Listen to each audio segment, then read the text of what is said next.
Alhamdulillahilladzi hadana lihadza wa ma kunna linahtadiya laula an hadana Allah. Asyhadu an la ilaha illallah wahdahu la syarika lah wa asyhadu anna Muhammadan abduhu wa rasuluhu alladzi la nabiyya wa la rasula ba'da. Allahumma salli wa sallim ala sayyidina Muhammad ibn Abdillah wa ala alihi wa ashabihi wa man saru ala nasri dinillahi ila yaumil qiyamah, amma ba'du. Ayuhan nas, ittaqullaha haqqa tuqatih wa la tamutunna illa wa antum muslimun.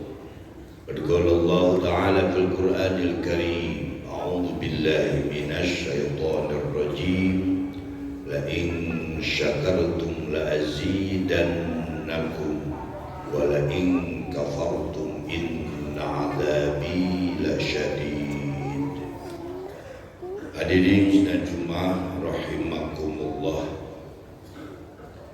Setiap kita tentu apa yang menjadi ketentuan ilahi sesuai dengan harapan, sama dengan cita-cita, linier antara planning dan acting, dan itu namanya nikmat.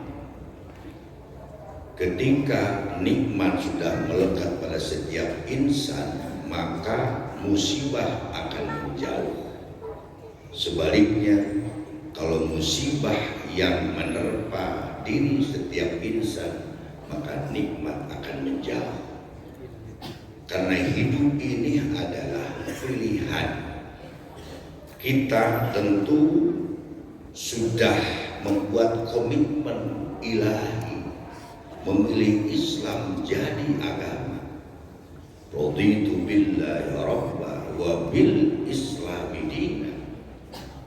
Ketika Islam sudah menjadi pilihan kita, maka menjadi kewajiban semua kita untuk mentaati apapun yang Allah perintahkan, baik itu fardu, wajib, sunnah, minimal, benar, menjauhi yang makruh, apalagi yang haram. Karena apapun bentuk yang Allah haramkan pasti madarat dunia akhirat, dan apapun yang Allah bolehkan dan wajibkan pasti bahagia dunia akhirat. Catat, janji Allah beda dengan janji makhluk. Innallaha la tukhliful mi'ad. Manusia hari ini bisa berjanji, besok juga bisa ingkar janji. Dan ketika itu terjadi, maka munafikin stempel yang cocok baginya.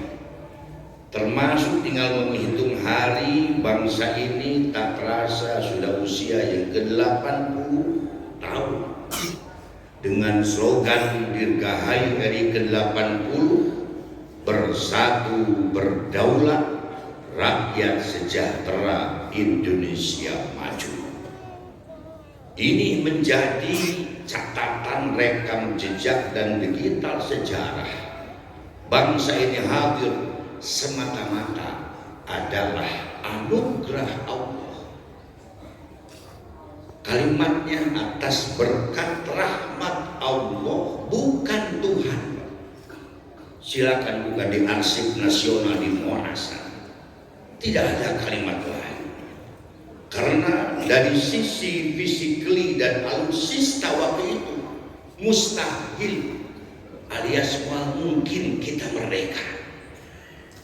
Jepang, Belanda, kurang lebih 6 negara menjajah kita. Tapi lagi-lagi aneka kenikmatan yang Allah berikan kepada bangsa ini tidak akan dan tidak ada di negeri orang.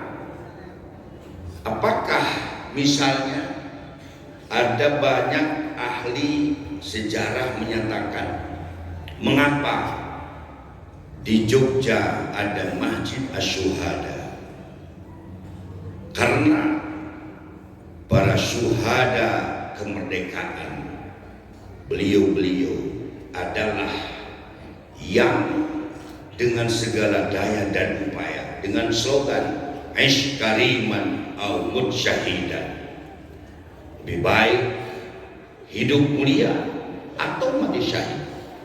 Kalau ada anak bangsa yang masih meragukan bahwa umat Islam punya saham mayoritas di bangsa ini, silakan trekking ke Taman Makam Pahlawan Nasional yang di Kalibata. Dari sekian ribu, orang bilang jauh, itu 80 sekian bahkan 90% adalah kubah masjid. Artinya apa? Para syuhada ini agamanya Islam.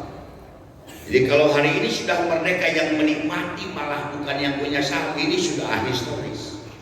Ada sesuatu yang salah dengan bangsa ini, sehingga kita bisa lihat beberapa minggu bahkan hari yang lalu, kurang apa Rusia dengan teknologi yang super canggih, yang up to date, radar dipasang di mana-mana, pendeteksi gempa, tsunami dan lain-lain, tapi hanya sebatas bisa mengkalkulasi rata-rata akuntansi matematik yang itu sangat minimalis. 8,7 skala Richter, bahkan imbas tsunami 7 provinsi di Indonesia terkena imbasnya. Bisa apa para profesor, doktor, insinyur ketika Allah marah dengan tentaranya, termasuk di kota Santi? Kita tidak boleh malu, autokritik. Naudzubillahi min dzalik. Tasik ini kota LGBT yang 2 hari kemarin Dinkes kota men-share di koran harian Radar. Naudzubillahi min dzalik. Dan rata-rata bisa SLTP dan SLTA dan mahasiswa yang hari ini mendominasi sampai 45%. Tasik darurat narkoba. Kita tahu narkoba ini bisnis kelas dunia, Pak. Senjata, narkoba, dan perempuan adalah bisnis mereka. Kita tahu program mereka dengan programnya New World Order.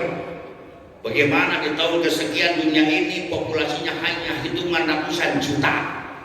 Bunuh orang dengan perang, bunuh orang dengan proxy war, bunuh orang dengan perang biokimia, bunuh orang dengan lain sebagainya. Kita lihat mengapa hari ini dunia bungkam tidak berani dengan kekejaman terorisme komandannya Israel dan lain-lain sebagainya. Semua terdiam. Apakah kita sebagai orang beragama akan diam saja? Tentu tidak. Minimal kita mendoakan. Akhir ayat ini, in takfuru antum wa man fil ardi jami'a fa innallaha la ghaniyyun hamid. Kalaupun manusia tidak bersyukur atas aneka nikmat yang Allah berikan, wa ma kana bikum min ni'matin fadnallah. Pemimpin acuh tak acuh diam saja, padahal mereka digaji dari APBD yang memang devisanya dari uang rakyat. Kita tahu pasti sekarang karena PBB naik 250%, rakyat marah dengan kebohongan pimpinan yang sombong.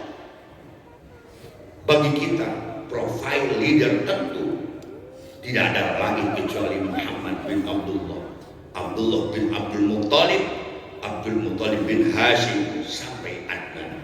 Catat, Rasul itu bukan hanya pemimpin agama, tapi beliau mampu mewujudkan tatanan baldatun thayyibatun wa rabbun ghafur. Kita baru dalam tahapan nyanyian Mars MTI, baldatun thayyibatun wa rabbun ghafur, pasti terlaksana. Tapi kalau yang menjadi kiblatnya bukan Madinatul Rasul, apa kata dunia? Mudah-mudahan di momentum 80 tahun dirgahayu RI, bangsa kita semakin Allah berkati, dan para pemimpin kami, ya Allah, berikan kemampuan untuk mengemban amanah umat, karena mereka punya full power. Dengan kekuasaannya orang bisa melakukan apapun. Barakallahu